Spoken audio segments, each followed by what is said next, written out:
Tabe, tabe, tabe, yang kami hormati dan muliakan, serta banggakan, Al-Mukarram wal Mahbub ilaina jami'an, Ketua Utama Al-Khairat Al-Habib Sayyid Alwi bin Sakaf bin Muhammad Al-Jufri MA, beserta seluruh jajaran pengurus PB Al-Khairat, para gubernur, para menteri, para gubernur di wilayah Sulawesi Tengah, para bupati, para wali kota di seluruh wilayah Al-Khairat, para tetamu guru tua dari beragam penjuru negeri, para abnaul khairat, baik yang sepuh maupun yang muda, para pecinta setia guru tua yang berbahagia. Assalamualaikum warahmatullahi wabarakatuh. Alhamdulillahi mujibi da'wat, al-qail fi muhkami ayatihil bayyinat, wa likulli wijhatun huwa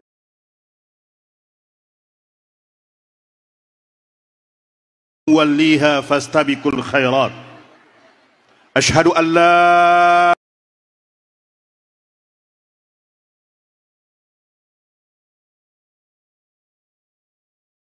ilaha illallah wahdahu la syarikalah, khaliqul aradina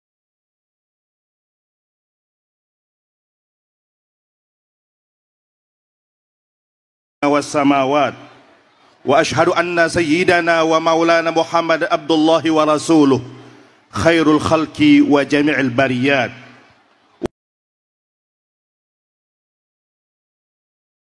wa ala alihi wa sahbihi dhawil fadli wal karamat, wa ba'd.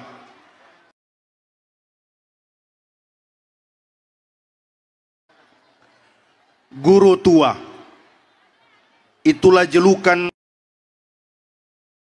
penuh berkah yang sangat familiar dari sosok Sis Al-Jufri bagi keluarga besar Al-Khairat khususnya dan masyarakat Sulawesi Tengah, bahkan Indonesia Timur umumnya. Kota Taris yang letaknya berjarak sekitar 60-70 km ke kota Sewun, yang juga berjarak sekitar 35 km dari kota Tarim, yang semuanya berada di kawasan Provinsi Hadramaut. Nah, kota Taris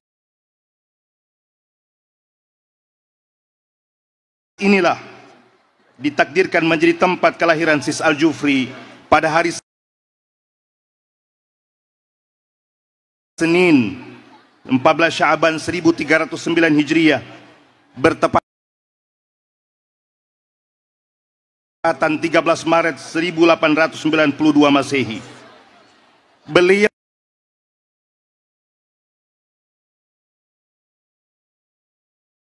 adalah putra keempat dari 6 bersaudara dari pasangan Said Salim bin Alwi Al-Jufri dan Syarifah Nur binti Muhammad Al-Jufri, putra mulia dari Wajo Sengkang, Sulawesi Selatan, yang masih berada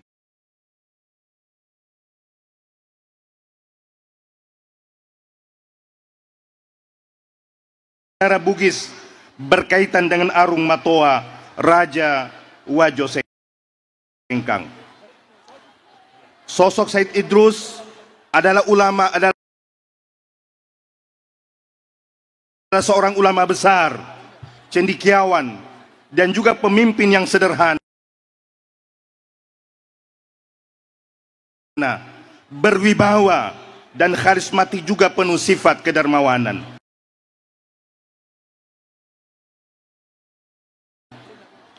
Karena sifat-sifat beliau penuh simpatik inilah, oleh kalangan murid-muridnya dan masyarakat Lembah Palu lebih mengenalnya dengan sebutan guru tua atau ustadz tua. Sudah barang tentu julukan ini mendapat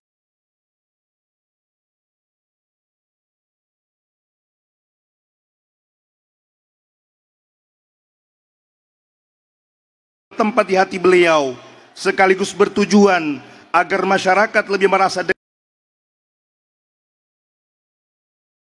dekat dan akrab dalam menerima dakwanya.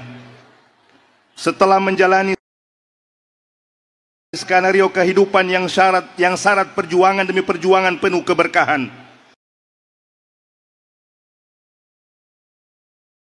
akhirnya ajal yang telah ditentukan Sang Khalik pun tiba. Beliau wafat pada 12 Syawal 1389 Hijriah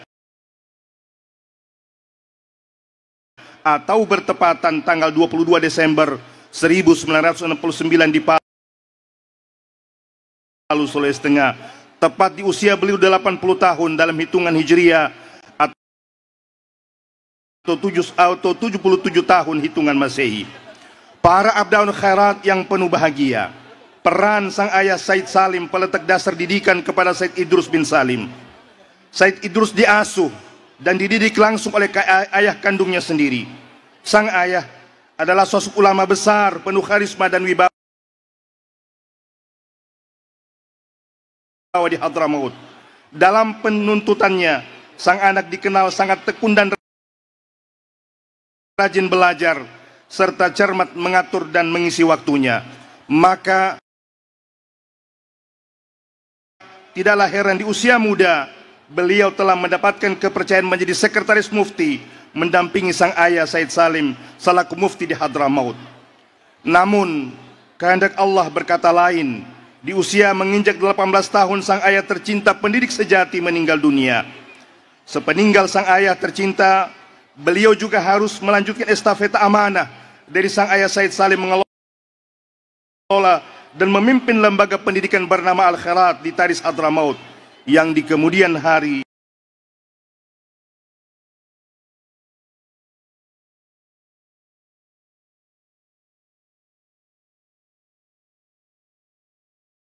akan memancarkan sinar cahayanya di Lembah Kaili dan bahkan di seluruh bagian timur Indonesia tercinta. Dapat disimpulkan bahwa ketokohan dan keluasan ilmu pengetahuan Said Idrus banyak diwarnai sang ayah tercinta. Waktu mudanya tidak ada yang terbuang percuma, sehingga dengan dilandasi ilmu pengetahuan yang luas, ditambah pergaulan dekat dan luas dengan para ulama besar di zamannya, beliau memiliki sikap bijaksana dan matang dalam pengambilan keputusan-keputusan yang selalu tepat. Dari Yaman menuju Palu, sesungguhnya kedatangan Said Idrus ke Nusantara melalui dua tahapan. Yang pertama, sekitar tahun 1909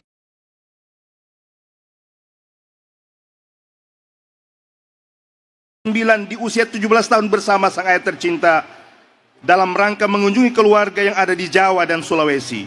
Sedangkan kedatangan beliau yang kedua kalinya tepat di tahun 1922 di usia beliau 30 tahun, selang 13 tahun kemudian. Takdir Allah mengantarkan beliau sempat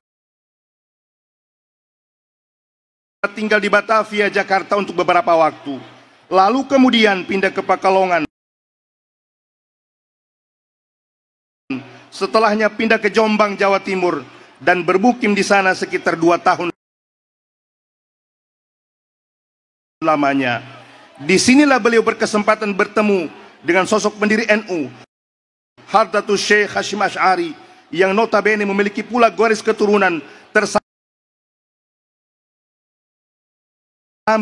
ke Nabi besar Muhammad sallallahu alaihi wasallam. Dari Jombang lalu ke Solo, Jawa Tengah, dan atas permintaan utusan dari Rabita Alawiyah ke beliau untuk menjadi pengajar di Solo, beliau pun menyahuti memilih untuk menjadi guru, sekaligus dipercayakan menjadi direktur Madrasah Rabita Alawiyah. Kemudian beliau tinggalkan Solo dan berlayar menuju Sulawesi Utara untuk mengunjungi kedua kakaknya yang sudah lebih dahulu bermukim di Tondano, yaitu Said Sheikh bin Salim Al-Jufri dan Said Alwi bin Salim Al-Jufri. Sebelum sampai ke Tondano, Said Idrus menyempatkan diri singgah di Gedonggala, tepatnya di Wani, mengingat daerah ini telah hadir pula di sana komunitas Arab yang di Tengarai memiliki hubungan kekerabatan dengan Said Idrus. Menurut keterangan Said Segaf bin Muhammad bin Idrus Al-Jufri, sang cucu, bahwa pada awal mulanya Said Idrus berkeinginan kuat untuk membuka madrasah di Wani atas dorongan masyarakat Wani kala itu yang dipelopori oleh Said Mahmud Ar-Rifai. Namun hasrat kuat tersebut diketahui oleh para tokoh komunitas Arab di Palu.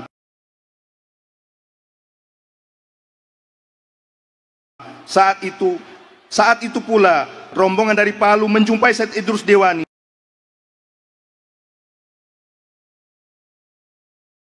Dalam rombongan tersebut ada sosok yang bernama Said Abdurrahman bin Husain Al-Jufri. Mereka mendesak kepada Said Idrus agar rencana pembukaan madrasah dialihkan ke Palu, bukan di Wani. Setelah melalui musyawarah dan mendapatkan persetujuan dari semua pihak,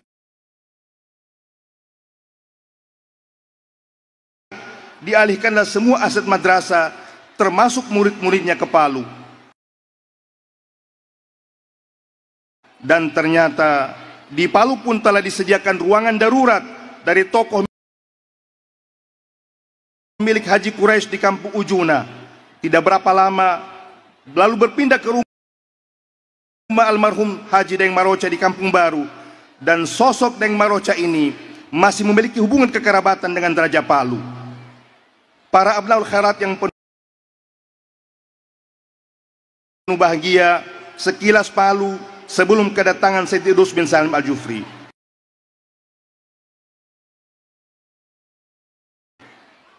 Masyarakat Palu dan sekitarnya kala itu sesungguhnya sudah menganut agama mayoritas Muslim. Hanya saja beberapa praktik kepercayaan tradisional yang notabene warisan nenek moyang masih mendominasi kehidupan sosial masyarakat.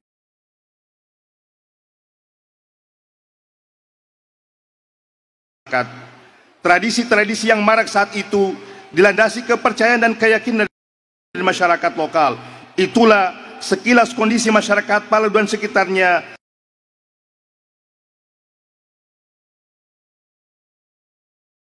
sebelum kedatangan Said Idrus bin Salim Al-Jufri. Sekilas Palu setelah kehadiran Said Idrus bin Salim. Letak Palu secara geografis bagi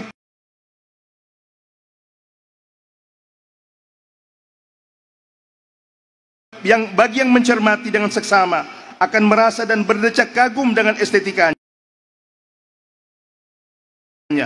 Betapa tidak, sebuah lembah diapit bentangan pegunungan pada bagian barat,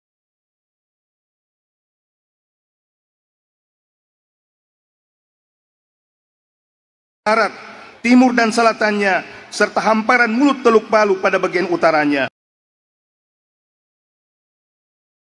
Di tengah budaya sosial masyarakat yang masih syarat warisan tradisional,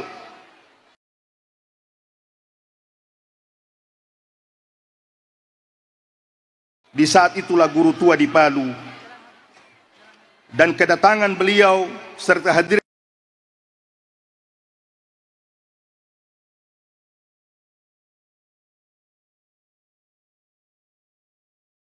kehadiran beliau di Palu dengan mendirikan lembaga pendidikan Al-Khairat sesungguhnya merupakan anugerah terbesar Allah dan sekaligus kuantum teristimewa bagi sejarah Sulawesi Tengah, khususnya penduduk asli Tokaili serta umumnya Indonesia bagian timur, hingga tidak dapat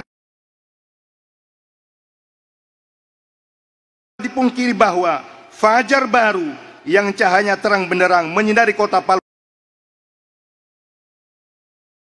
dan sekitarnya. Kesan indah ini terekam dalam gubahan syair beliau, hamdan li maulaya fal khairatu amiratun wa fi araniniha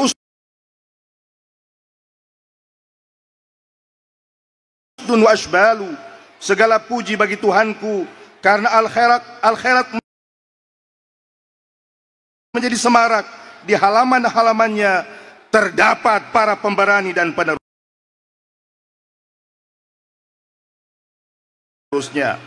Faya bani falu al-khairatu ummukumu tad'u liman lahum qasdun wa iqbalu. Wahai penduduk Palu, al-khairat itu indukmu yang mengajak mereka yang punya tujuan dan tekad.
Amsat biha ardukum bil ilmi zahiratan ya ummuhum min dawahil ardi su'alu. Mendengar kepercayaan dan tanggung jawab seperti itu, saya menjawab iya. Jawab seperti itu, saya menjawab iya guru, sambil menangis terharu akan penghormatannya kepada saya yang Kristen. Yang keenam, Said Idrus bin Salim adalah figur yang memiliki sifat humanis yang tinggi, sekaligus hal itu menjadi pijakan karakter kedermawanan dan sosial beliau. Terkait hal tersebut, yang paling penting dapat dikenang dan sekaligus dijadikan teladan adalah bahwa guru tua dalam membangun al-khairat berlandaskan tekad yang kokoh dan niat tulus ikhlas tanpa pamrih demi kepentingan agama dan umat Islam. Beliau rela menghibahkan bahkan mewakafkan seluruh hasil dagang yang dihasilkan demi kemajuan al-khairat. Terkait hal ini pula, Sayyidah Syarifah Sa'adiyah binti Idrus almarhum anak beliau, putri beliau, mengungkapkan bahwa totalitas sang ayah tercinta merupakan implementasi kuat dari pernyataan tegasnya, ruhi wa mali lil khairat, jiwa dan hartaku semuanya untuk al khairat. Subhanallah, dahsyat dan betapa agungnya. Inilah yang telah dan sedang dan terus menjadi pegangan dan cemeti bagi seluruh abna dimanapun berada. Alhamdulillahi bi ni'matihi tatimus salihat. Namun cemeti ini bisa menjadi tidak berguna bila tidak mendapatkan perhatian serius berupa evaluasi, koreksi dan introspeksi diri secara kolektif dan gradual dari pemangku kepentingan, mulai dari jajaran struktur tertinggi kita sampai yang terendah. Para abdaul khairat yang penuh berkah, kedermawanan adalah pilar dan jembatan menuju kekokohan ekonomi yang mandiri dan berkeadilan sosial. Dalam konteks di atas, sejak awal pendirian Madrasah Al-Khairat, guru tua telah merintis usaha niaga dan penggalangan wakaf untuk menumbuhkan kemandirian dan jiwa kewirausahaan yang dapat ditularkan kepada setiap murid Al-Khairat. Dan rintisan tersebut berpijak kokoh pada karakter dan sifat kedermawanan serta jiwa sosial dan humanis dari beliau. Dapat disimpulkan, sesungguhnya guru tua di dalam usaha mengembangkan Madrasah Al-Khairat dan dakwah Islam tidak hanya berperan sebagai seorang guru, ulama dan tokoh pejuang, melainkan juga sebagai seorang pedagang.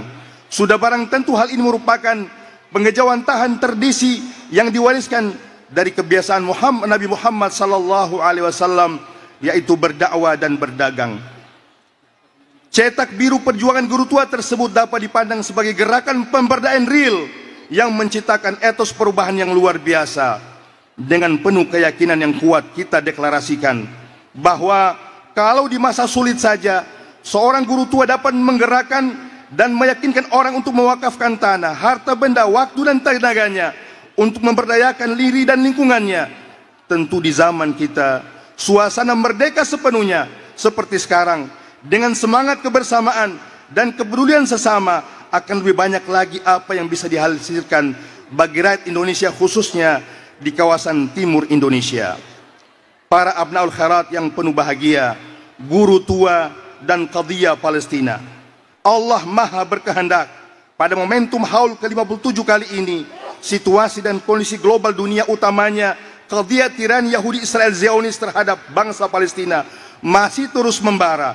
Penjajahan di abad modern ini masih terus berlangsung, meski negara-negara mayoritas muslim terus mengecam tindakan-tindakan brutal Zionis Yahudi. Adalah guru tua semasa hidupnya, termasuk sosok yang penuh peduli terhadap qadhiyah penjajahan Israel terhadap Palestina. Kita bersyukur kepada Allah dan berterima kasih kepada beliau atas arahan penyikapan yang tepat terhadap masalah ini. Terlihat pandangan beliau dalam gubahan syair sebagai berikut: Uduwatul urbi wal islami Amerika, taqdi bi Asia wa Afrika, wa quwwatullahi la tahfa ala ahadin man haraba al-urba wal islama mahluka. Amerika adalah musuh bangsa Arab dan umat Islam. Hal ini disepakati oleh bangsa-bangsa Asia dan Afrika. Kekuatan keperkasaan Allah tidak tersembunyi dari siapapun. Barang siapa yang memerangi bangsa Arab dan umat Islam pasti binasa. Ammal Yahud fa qaumun la khalaqa lahum fasirruhum sara inda nasi mahtuka. Adapun Yahudi Zionis, mereka adalah kaum minus budi pekerti dan semua tipu muslihat mereka telah terungkap luas di mata dunia.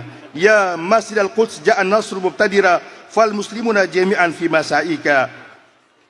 Lontaran pemikiran politik guru tua tersebut di atas menunjukkan betapa guru tua sangat memahami secara baik geopolitik, baik skala nasional maupun internasional di masa itu.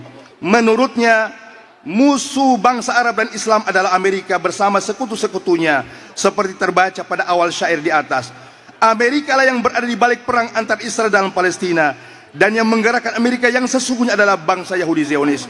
Namun guru tua optimis, kelak bangsa Yahudi akan ditaklukkan oleh kaum muslimin sepanjang mereka mampu mempersatukan diri. Optimisme ini berakar pada akar tauhid guru tua, seperti terbaca pada teks syair beliau di atas. Kekuasaan dan kekuatan Allah tidak tersembunyi dari siapapun. Barang siapa yang memerangi bangsa Arab dan umat Islam akan binasa. Abnaul khairat yang penuh bahagia, pada bagian akhir dari manaqib ini kami sampaikan bahwa kini faktanya walilham, al khairat telah memiliki ribuan sekolah, puluhan pesantren, hingga universitas yang melahirkan para sarjana di timur Indonesia, termasuk di dalamnya alumni yang beragama selain Islam.